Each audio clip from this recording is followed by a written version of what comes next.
Bismillahirrahmanirrahim. Assalamualaikum warahmatullahi wabarakatuh. Alhamdulillah wassalatu wassalamu ala Rasulillah Muhammad ibn Abdillah wa ala alihi wa ashabihi wa mawalah. Baik Yunda-Yunda sekalian dimanapun berada, kembali bersama saya Ufi Rohama dalam Nasyiah Kota Pontianak on Podcast atau NOP. Di tengah-tengah kita sudah hadir narasumber yakni Yunda Otik Widyastutik SKMMA. Assalamualaikum Yunda. Waalaikumsalam warahmatullahi wabarakatuh. Ya, bagaimana kabarnya? Alhamdulillah sehat. Alhamdulillah. Nah, beliau adalah salah satu dosen di Universitas Muhammadiyah Pontianak, tepatnya di Fakultas Ilmu Kesehatan, Prodi Kesehatan Masyarakat. Baik Yunda-Yunda sekalian, pada kesempatan kali ini kita akan berbincang santai soal pemberian ASI eksklusif kepada bayi dan juga semangat ya, tetap semangat dalam melawan kanker payudara. Baik, pertama saya mau menanyakan nih Yunda Otik tentang pemberian ASI eksklusif. Yunda, kalau Yunda itu anaknya ada berapa Yunda? 3, alhamdulillah. Alhamdulillah 3. Nah itu saya ingin menanyakan tentang bagaimana sih cara Yunda untuk memberikan ASI kepada ketiga anaknya. Baik, terima kasih waktu yang diberikan. Jadi kalau saya sendiri pribadi ya, pengalaman saya sih memang tidak semulus mungkin untuk ibu seperti halnya ibu-ibu yang sekarang, yang artinya mungkin sudah banyak sekali influence yang baik untuk pelaksanaan pemberian ASI, baik itu ASI eksklusif ataupun ASI yang sampai 2 tahun. Jadi kalau yang bergabung dengan Asosiasi Ibu Menyusui Indonesia atau AIMI yang biasa ini, mereka itu ada istilahnya. Jadi kalau misalkan mereka bisa berhasil memberikan ASI-nya sampai eksklusif 6 bulan full, dia kasih istilahnya tuh lulus S1. Nah, nanti kalau 6 bulan full tanpa ada tambahan apapun gitu ya Yunda ya. Nah, itu S1. Jadi ada sertifikatnya kalau bagi yang berhasil untuk ke asosiasi tersebut. Jadi untuk yang sampai 2 tahun lulus, nah, dia lulus S2 gitu. Oh gitu. Nah, memang kalau untuk ASI eksklusif ini yang banyak rintangan sebenarnya. Apa aja sih itu Yunda, bisa diceritakan? Jadi kalau saya pribadi anak yang pertama itu nggak ASI eksklusif. Ya ibaratnya memang ambience lingkungan pokoknya itu butuh dukungan dari semua pihak, tidak hanya tenaga kesehatan sebenarnya, justru yang paling dekat dengan kita seperti orang-orang yang membantu untuk mengasuh anak sebenarnya, termasuk suami juga, karena ternyata suami itu tidak hanya pada saat anak itu lahir, tapi sebelumnya seharusnya si bapak itu lebih pintar daripada ibunya, memberikan dukungan gitu ya Yunda. Jadi memberikan informasi-informasi kenapa harus ASI eksklusif, bagaimana caranya memerah ASI, apalagi ketika ibunya itu bekerja. Ya, pada saat bekerja itu kan cuti itu kan hanya 3 bulan. Berbeda dengan negara maju ya. Kalau negara maju di Jepang tuh bisa sampai 1 tahun. Wow, lama sekali ya Yunda ya. Untuk ibu yang karena mereka punya luar biasa ya. Ini juga nanti mungkin saya agak sedikit sharing soal bagaimana pas waktu saya hidup di sana sempat dan merasakan prioritas mereka untuk kesehatan ibu dan anak. Termasuk itu tadi, jadi kayak iri gitu ketika mereka bilang cuti untuk menyusui ibu hamil dan menyusui itu bisa sampai 1 tahun, sehingga full ya. Yunda, satu informasi juga yang perlu Yunda ketahui bahwa Yunda Otik ini pernah beberapa tahun ya di Jepang, karena kebetulan beliau juga mendapatkan beasiswa untuk kuliah di Jepang, untuk kuliah S2 ya. Jadi waktu S2-nya di Jepang ya Yunda, beserta anak-anaknya itu di Jepang. Nah, menarik Yunda tadi tentang pemberian ASI eksklusif dan bagaimana mekanismenya terhadap anak. Dan saya cuma melihat fenomena sekarang ya Yunda. Kalau kita lihat banyak ibu-ibu muda yang merasa enggan untuk menyusukan anaknya sampai 6 bulan. Kemudian lebih memilih susu formula dikarenakan saya ini kerja begitu. Saya kerja, saya sudah capek pulangnya dan kemudian tidak punya waktu untuk memerah ASI. Nah, itu bagaimana menurut menurut Bunda? Itu yang saya bilang, dukungan orang terdekat itu penting, karena sebenarnya ibu itu sudah banyak beban gitu loh. Seharusnya memang ibu tuh tinggal menyusui aja gitu kalau bisa. Nggak mikir-mikir yang lain gitu ya. Mikir yang lain. Ibaratnya sekarang aja kalau kita mau lihat trennya ibu kapan harus beristirahat, itu ngikutin bayinya. Jadi kalau bayinya itu dia tidur, ibu juga tidur gitu harusnya. Sehingga energinya ini dia bisa rest gitu untuk menyimpan nanti pada saat dia beraktivitas dengan baik. Tapi banyak juga kalau ibu-ibu yang rumah tangga ataupun ibu-ibu bekerja yang kalau anaknya tidur ya dia bukan tidur, malah dia mungkin mengerjakan pekerjaan kantor ataupun dia sibuk cuci piring di dapur dan sebagainya. Itu gimana tuh? Nah, makanya kalau misalkan ada yang membantu itu sebenarnya lebih mengarah kepada bagaimana membantu mengurusin yang lain. Jadi bukan hanya tanggung jawab dia gitu ya, Bunda ya. Ya, kalau misalkan harus membantu untuk bayinya itu sebagai ibarat pendamping aja. Kalau full ya memang harus ibu kalau pada saat yang golden time itu ya. Nah, terutama ketika orang terdekat itu mampu untuk menginformasikan tentang manfaat ASI. Manfaat ASI itu sebenarnya itu sudah dianugerahkan oleh Allah, saya rasa ya. Allah tuh paling baik, maksudnya sudah kandungan tuh udah yang paling lengkap. Selengkap apapun dalam susu formula, insya Allah pasti lebih lengkap dan lebih sempurna dari ASI. Maksudnya lebih sempurna ASI daripada susu formula. Semahal apapun saya rasa, saya sih anak saya kebetulan yang ASI eksklusif yang 2 itu ya, yang tengah dengan yang terakhir itu alhamdulillah ASI eksklusif, dan yang kedua itu yang dari Jepang itu pun juga eksklusif meskipun dapat donor ASI waktu itu. Jadi dengan begitu akhirnya kita bisa memaksimalkan ini, salah satu manfaat ASI tadi, bisa anak ini bisa lebih tinggi kekebalannya, terus dan yang paling penting itu sebenarnya untuk ibu sebenarnya ibu bisa lebih berhemat. Iya, itu yang utama ekonomis gitu ya. Iya kan? Ibu tuh makin kaya kalau kita ngasih ASI. Cobalah itu ditanamkan dari ini. Karena pengeluaran untuk susu formula itu luar biasa ya. Katakan yang paling murah aja susu formula. Tetap uang kan yang tetap uang, Tetap uang. Itu saya minimal kita susu kental manis itu aja uang juga. Walaupun murah gitu kan ya. Murah apapun tetap pakai uang. Tetap pakai uang. Jadi itu. Terus yang kedua itu juga bisa loh untuk kontrasepsi alami. Oh gitu. Ya, untuk ibu ya ini. Saya ngomongin ibu aja lah. Karena memang Nasyatul Aisyah memang golongan ibu-ibu juga. Ya, ibu muda. Ibu-ibu muda. Muda. Jadi kalau misalkan ibu-ibu ingin menanamkan, mungkin saya menyampaikannya untuk ibu-ibu dulu. Jadi kalau untuk bayi pasti, karena kan itu tadi kandungannya udah lengkap. Terus yang kedua bayi itu lebih untuk sekarang ini kan isu nasional kan tentang stunting. Nah, itu juga bagian untuk bisa mencegah kurangnya gizi dan lain sebagainya kan. Nah, terus kemudian yang untuk ibunya tadi, selain itu juga kita bisa mempercepat luka persalinan.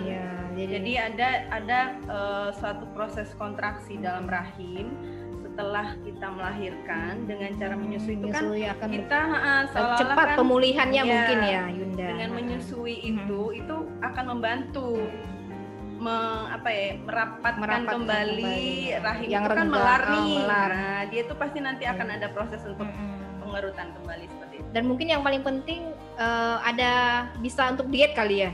Udah, gimana? Karena kalau menyusui kan memberikan ya. Kalau kita dengan mengeluarkan ini, insya Allah badan pun akan jadi langsing kembali. Dan menurut beberapa penelitian juga sempat saya kemarin ada salah satu organisasi yang menyampaikan juga tentang edukasi bahwa ternyata menyusui itu bagian dari pencegahan kanker payudara.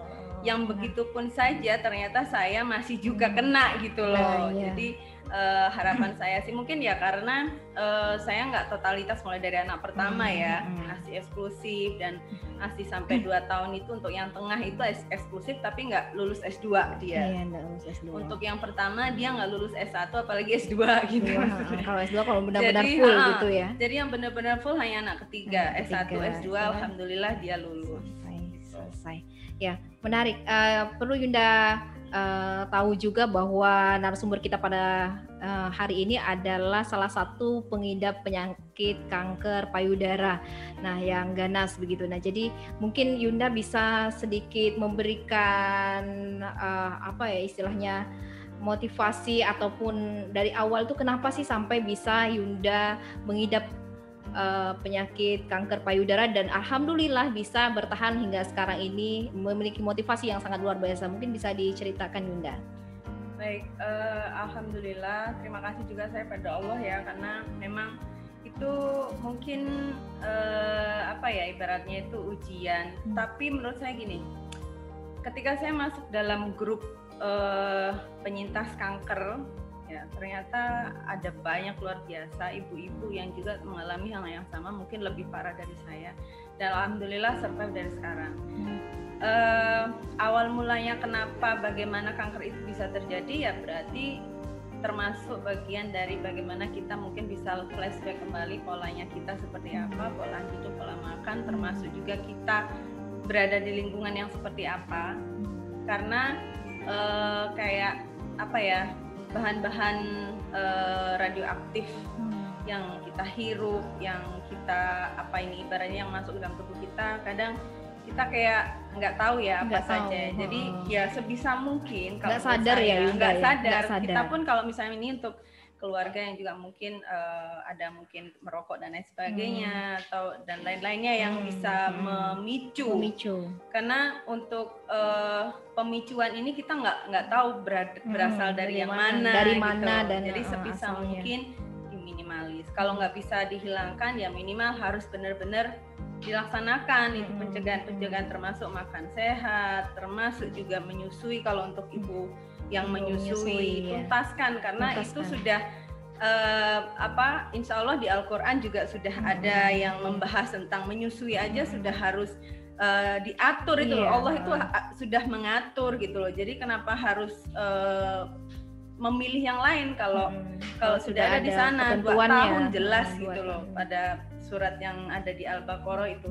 Jadi saya rasa sudah nggak ada alasan lagi kalau ibu-ibu ini, terutama kanker payudara ya. Kalau untuk keseluruhan kanker, saya rasa keseluruhan pola hidup harus sehat, makan sehat, menjauhi semua yang dilarang, ibarat itu yang memicu itu tadi.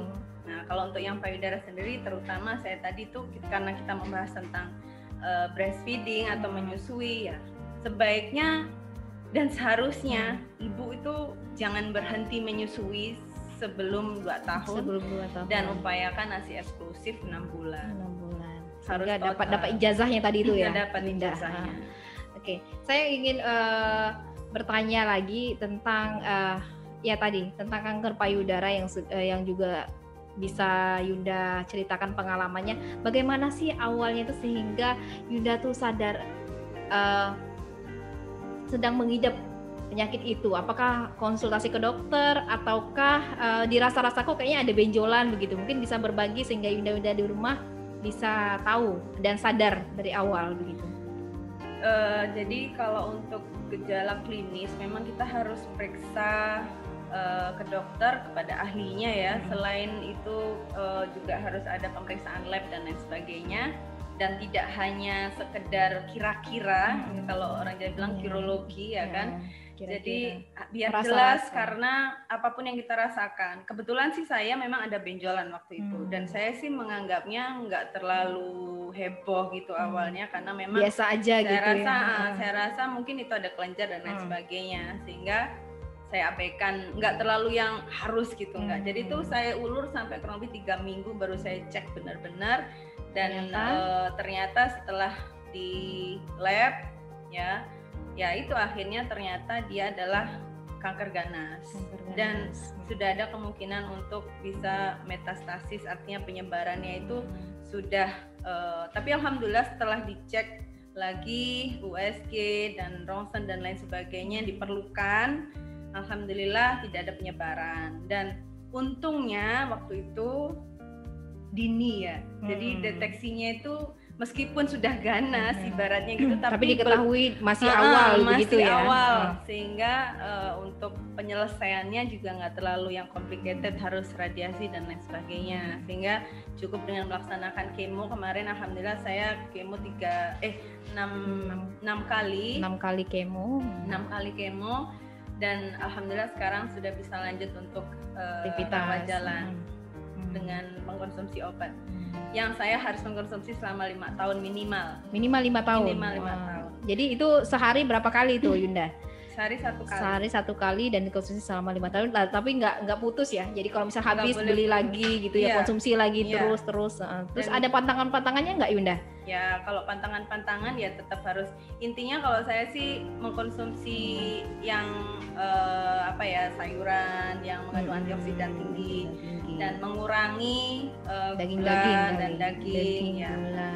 Tapi kalau yang seperti itu kita harus sesuaikan dengan ini sih, memang biasanya dokter itu sarannya berbeda karena kan mungkin dengan stadium masing-masing mungkin ada kekhususan sendiri untuk memberikan saran kepada penderitanya gitu. Nah kebetulan kalau saya sendiri sih ya karena dari dokter saya memberikan limitasi itu, jadi ya saya mengurangi yang berkaki 4 karena ketika dibilang gitu hewan-hewanan ya kakinya gitu. Jadi nggak punya kaki gitu boleh dimakan ya. Biar boleh dimakan. Jadi itu sama gula. Jadi ada beberapa yang memang oleh dokternya itu kalau bisa hindari gula. Soft drink seperti itu, fast food ya. Gitu. Padahal itu enak banget loh ya Yunda. Iya. Ya kadang kalau ini makanya saya bilang gini, hindari semua yang ini sehingga kenikmatan itu nggak hilang gitu loh. Kalau gini nih kan satu kenikmatan saya sudah berkurang. Meskipun saya mau nekat boleh, saya mau minum tapi kan resikonya kesehatan kan begitu. Tapi kalau misalkan memang Anda berada dalam lingkungan yang memang kurang mendukung, ya mungkin bisa dihindari aja gitu untuk kesehatan. Iya. Kemudian apa sih sebenarnya yang menjadi motivasinya? Saya lihat itu Yunda selalu sehat, fresh ya, meskipun sudah di operasi, kemudian sudah diangkat juga dan mengalami kemo yang beberapa kali, yang saya pikir tidak semua orang bisa bertahan untuk semangatnya. Tapi saya lihat Yunda ini begitu semangat, antusiasnya seperti tidak ada apa-apa begitu. Kemarin kembali ke Surabaya, kemudian kembali beraktivitas di kampus. Sepertinya biasa-biasa saja begitu. Nah, apa yang menjadi motivasi atau semangat Yunda sehingga bisa seolah-olah tidak ada apa-apa begitu? Ya, biar tetap unyu-unyu aja. Jadi karena memang saya nggak merasa sakit gitu. Orang kebanyakan sih kalau masih sepertinya ya, kalau dari teman-teman juga yang ada di grup WhatsApp kami penyintas kanker itu, karena memang kalau untuk yang masih dalam tahap awal untuk kanker itu memang belum ada gejala-gejala yang ya seperti lemas atau apa gitu, kecuali yang sudah stadium lanjut sekali, sehingga untuk aktivitas segala macam pasti akan terhambat. Sedangkan saya ini ibaratnya ini nanti mungkin arahnya mungkin gini, penting untuk melaksanakan deteksi dini kanker payudara. Kan ada tuh sekarang akses informasi itu sungguh luar biasa cepat, dan saya rasa hampir seluruh masyarakat di dunia, tidak hanya di ini ya, selama akses internet itu lancar, Anda bisa lihat di YouTube. Banyak informasi-informasi yang bisa kita konsumsi ya. Tinggal mau apa tidaknya aja ya Yunda. Bagaimana ciri-cirinya untuk melihat kanker payudara, bagaimana untuk melakukan sadari periksa payudara secara klinis dan payudara secara mandiri ya, payudara sendiri itu bisa. Jadi ada itu sudah tutorial itu banyak sekali. Saran saya sih laksanakan itu, karena kayak saya ini saya nggak pernah sadari, memang nggak pernah, karena memang nggak tahu dari awal kan Yunda ya. Taunya tiba-tiba aja gitu muncul itu, sehingga yang pada akhirnya membuat saya mau nggak mau harus melampaui itu prosesnya. Tapi alhamdulillah dengan adanya tahu begitu, itu ternyata masih yang tahap awal sekali. Jadi lebih mudah penanganannya. Jadi untuk semua ibu-ibu muda, mama-mama muda yang ada di sana, tetap lakukan sadari. Jadi misalnya mungkin pada saat kita mandi kali ya Yunda ya, dicoba dirasa-rasa ada kira-kira ada urutannya. Oh gitu. Jadi mungkin bisa dirasa sendiri dirasa. gitu ya Yunda. Sehingga mungkin kita lebih awal penanganannya, lebih tahu lebih awal, sehingga pengobatannya pun akan lebih mudah begitu. Dan mungkin ini kalau ibu-ibu, kebetulan yang ibu-ibu muda, mama-mama muda yang sedang dalam masa menyusui, saya rasa jangan sampai tidak menyusui, karena dari penelitian-penelitian yang sebelumnya kalau tidak disusukan itu jadi pemicu kanker itu tadi. Jadi kayak ada satu kelenjar-kelenjar yang itu mungkin bisa arahnya itu ke dalam keganasan lah, seperti itu. Karena jadi tidak berfungsi kali itu ya. Jadi saya rasa nggak ada alasan lah kalau misalnya nggak keluar, yaitu karena nggak dikeluarkan. Karena nggak dirangsang juga untuk keluar. Jadi, ASI yang ada di dalam itu kan sudah diatur oleh Allah, itu sudah diatur, itu tuh kayak pabrik. Jadi pabrik itu kan punya divisi masing-masing, ada marketing, ada produksi. Kalau bagian marketing itu dia memasarkan, ibaratnya itu dia yang mendistribusikan. Nah, mendistribusikan kalau di payudara kita ini, ketika air susu itu keluar, itu sudah terdistribusikan, ibaratnya dia udah dikeluarkan dari gitu ya ke anak begitu. Dia udah dikeluarkan dari gudang. Nah, sementara untuk produksi itu arahnya sama otaknya kita.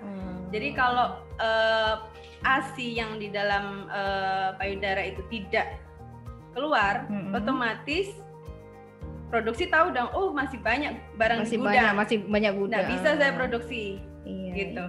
Makanya kenapa akhirnya bisa bengkak payudara itu, benar. karena nggak muat gudangnya, dan sakit juga ya kalau nggak dikeluarkan. Tahu kan kalau gudang itu penuh dengan barang, bayangkan sakit kita kan, maksudnya untuk ngebersihkannya dan harus pelan-pelan satu-satu. Nah, begitulah cara kerja. Makanya kalau pengen keluar harus dikeluarkan dulu barangnya yang masih ngendon di payudara tuh. Dihabiskan dulu. Gimana caranya kalau bayinya nggak mau, disedot, dipompa. Udah banyak di toko-toko yang ada di sini yang untuk alat pompa ASI dan lain sebagainya. Disimpan. Nah, kebanyakan kan ibu-ibu merasa kalau misalnya ini bilang ASI-nya nggak keluar begitu. Padahal kan saya rasa kurang istilahnya kurang usaha aja ya. Usaha untuk sering diberikan ke anak menyusui itu kan akan berangsur bisa jadi karena kurang dukungan. Kurang dukungan ada. Kurang dukungan, ibarat gini, kalau itu terjadi banyak pada ibu-ibu yang berkegiatan di luar. Kegiatan di luar ya bisa bekerja, bisa aktivitas yang banyak di luar. Yang kemudian anaknya itu dititipkan kepada orang lain. Orang lain itu bisa macam-macam ya. Ada pengasuh benar atau memang ibu, orang neneknya tua bisa jadi. Nah, orang-orang tersebut yang sebenarnya juga berperan penting. Kenapa? Kalau mereka nggak sabar, ya pasti hilang sudah. Susu formula udah dikasih ke anaknya tuh. Udah pasti gitu. Jadi aku nggak mau gini-gini dan lain sebagainya. Ya kadang itu memang harus benar-benar ada komitmen ya antara kita dengan orang-orang yang kita percayakan. Jadi ada komitmen antara ibu, kemudian dukungan suami dan orang-orang di sekitar kita gitu ya Yunda. Nah, sudah hampir 30 menit kita bersama Yunda Otik Widyastutik. Mungkin ada saran ataupun sesuatu yang bisa dibagikan kepada masyarakat ataupun di Yunda Nasyatul Asyiyah Kota Pontianak dan sekitarnya, Yunda, terkait dengan pemberian ASI ataupun tips-tips agar kita bisa mawas diri terhadap kanker payudara. Ya, mungkin 2 hal saja. Yang pertama, tetap susui sesuai dengan yang dituliskan dalam Al-Quran sampai usia 2 tahun. Dan yang kedua, mungkin hindari semua bahan makanan ataupun semuanya yang bisa memicu kanker, dan tetap semangat jika memang Anda sudah terdiagnosa. Lakukan sadari, itu paling penting. Ya, terima kasih kepada Yunda Otik Widyastutik SKM MA atas semua yang sudah dibagikan kepada kita, ilmunya, kemudian juga saran-saran dan nasihatnya serta berbagi pengalaman mengenai ASI eksklusif dan bagaimana bisa survive di tengah penyakit kanker payudara. Baik pemirsa, Yunda-Yunda sekalian, Nasyatul Asyiyah Kota Pontianak dan Yunda-Yunda yang ada di rumah, tadi telah kita dengarkan bersama dan ini menunjukkan bahwa ASI adalah salah satu-satunya makanan ya yang harus kita berikan kepada anak-anak karena dengan ASI akan memberikan imun yang terbaik kepada anak-anak dan juga orang tua akan memberikan feedback yang baik sehingga yang sehat tidak hanya anaknya tapi juga ibunya, dan tentunya juga dukungan dari orang-orang sekitar, yakni suami, kemudian orang tua dan orang-orang yang berada di sekeliling kita adalah sangat-sangat menentukan bagaimana proses ASI itu bisa terus berlanjut hingga memperoleh ijazah tadi ya, ijazah S1 hingga S2 sehingga ASI benar-benar bisa terkonsumsi dengan baik terhadap anak-anak kita. Nah, saya kalau mengutip dari hadis Rasulullah, al-jannatu tahta min aqdamil ummahat, bahwa surga itu di bawah telapak kaki ibu. Ini menunjukkan bahwa ibu merupakan sosok yang sangat mulia, sangat luar biasa, sehingga kita tidak hanya disebutkan oleh Rasulullah SAW sebagai orang yang memang patut untuk dihormati ya, 3 kali ibu dan 1 kali ayah. Umuka kata Rasulullah, sehingga peran ibu sangat luar biasa karena ibu dari awal sudah mengandung, melahirkan dan tidak hanya berhenti sampai di situ, diakhiri dengan menyusui dan membesarkan anak-anaknya hingga menjadi anak-anak yang soleh dan solehah. Baiklah Yunda, itu saja yang mungkin bisa kami hadirkan untuk kali ini. Nantikan kami di Nasyiah Kota Pontianak on Podcast ataupun NOP pada episode selanjutnya. Itu saja dari saya. Terima kasih kepada Yunda Otik Widya Stutik. Semoga selalu sehat dan terus semangat. Albirru manitaqwa. Wassalamualaikum warahmatullahi wabarakatuh. Waalaikumsalam.